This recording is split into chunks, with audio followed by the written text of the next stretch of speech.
Почитувани граѓани, колеги пратеници, господине министер, пред малку ја имавме Комисијата за транспорт и врски, на која што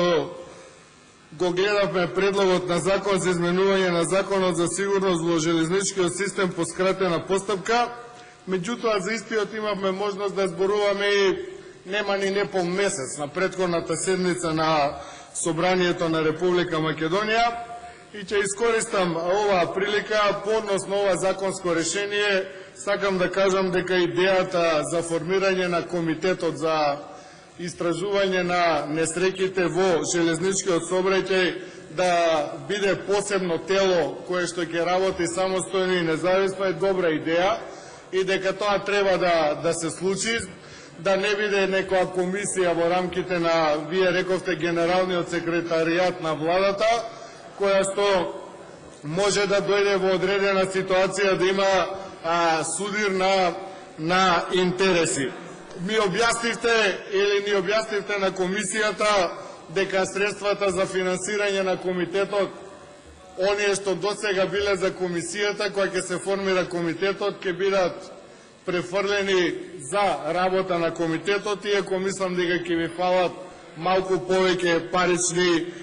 средства, се со цел е да, доколку не дај Боже се случи одредена сообраќајна железничка несреќа, да фактите бидат утврдени точно, објективно, без пристрасност, дали е тоа грешка на самата линија, пруга, некој недостаток, дали е човечки фактор и така натака. Меѓутоа, ќе искористам оваа прилика, господине министер, да отворам дебата и за генерално проблемот со сигурноста во железничкиот систем и состојбата со фабриката за шински возила во нашиот град Велес. Еве, денеска прочитав податок,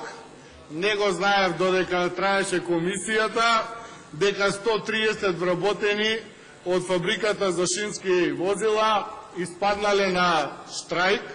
во кругот на фабриката, барајќи да им се обезбеди работа, меѓутоа бараат исто така и да редовно да се исплаќаат личните доходи. Последниот личен доход кој што го имаат примено е дел од платата за декември, значи им должи државата негде околу 2,5 плати на вработените во фабриката за шински возила. Значи 4 месеци овие луѓе бараат, бидејќи фабриката за шински возила е во доминантно 100% државна собственост. Државата е управител и главен акционер во фабриката за шински возила. И обврска е на државата да редовно обезбедува работа и врз база на таа работа да може вработените во фабриката за шински возила да обезбедуваат плата.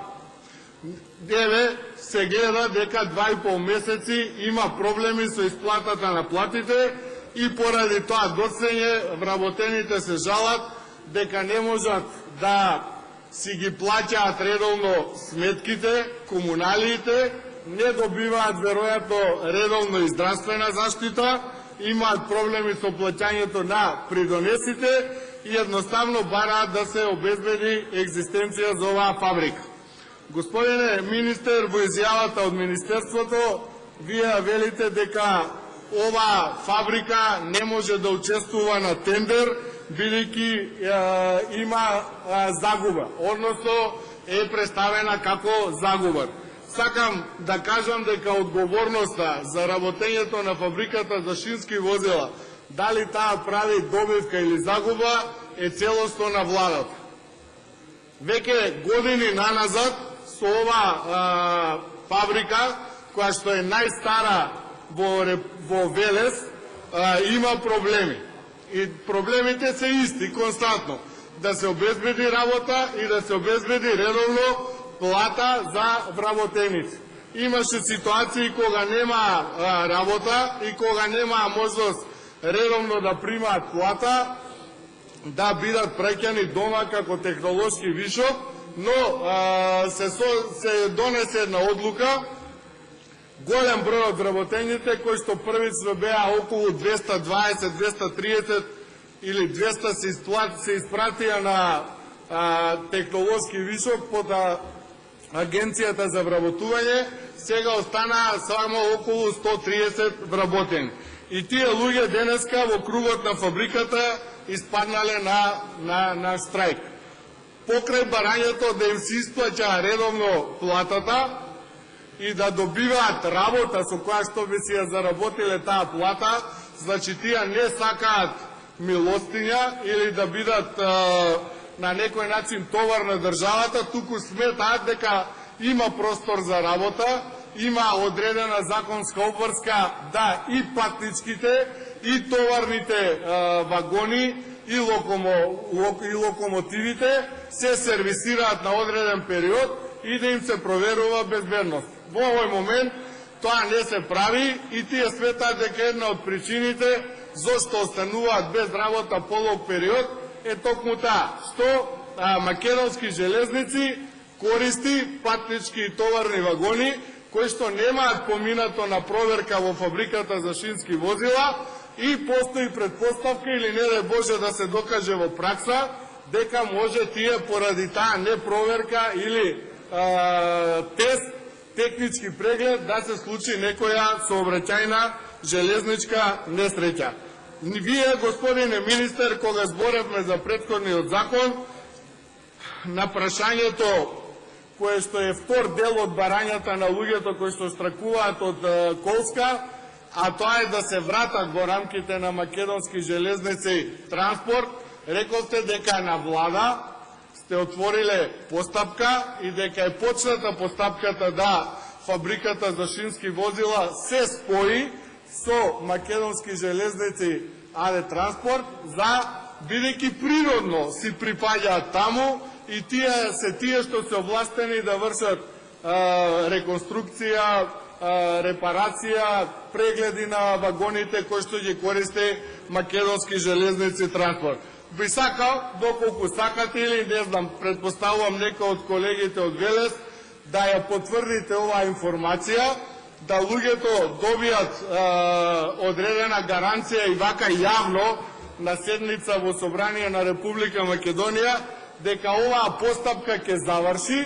дека тие ќе се вратат во рамки на Македонски железници и дека во иднина нема да им се случува да на некој начин се доведуваат во оваа ситуација, да немаат работа и да не зимаат редовно лични доходи. Исто така би сакал да ми кажете колку е од прилика временскиот период или рокот во кој што планирате да заврши оваа постапка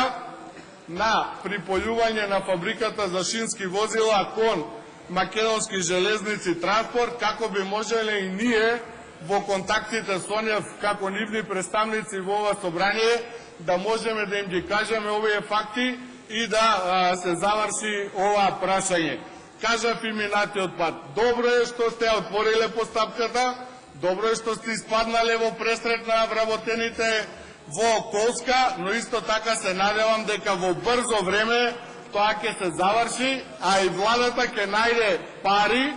да не продолжи штрајкот на вработените во Колска, туку дека на брзо време ќе ги исплатите платите и оние кои што им ги должите 2,5 плати, а и во иднина ќе обезбедувате работа како би можеле овие луѓе кои што паѓа кажам, бараат работа и бараат платата да се ја заработат, да не се доведуваат у ситуација да остануваат без средства за екзистенција, без здравствено осигурување, бидејќи во кај голем дел од нив тие се единствени вработени во семејството и кога тие немаат здравствено осигурување и членовите на нивните семејства кои што се осигурани преку нив, исто така остануваат без здравствено осигурување и немаат можност да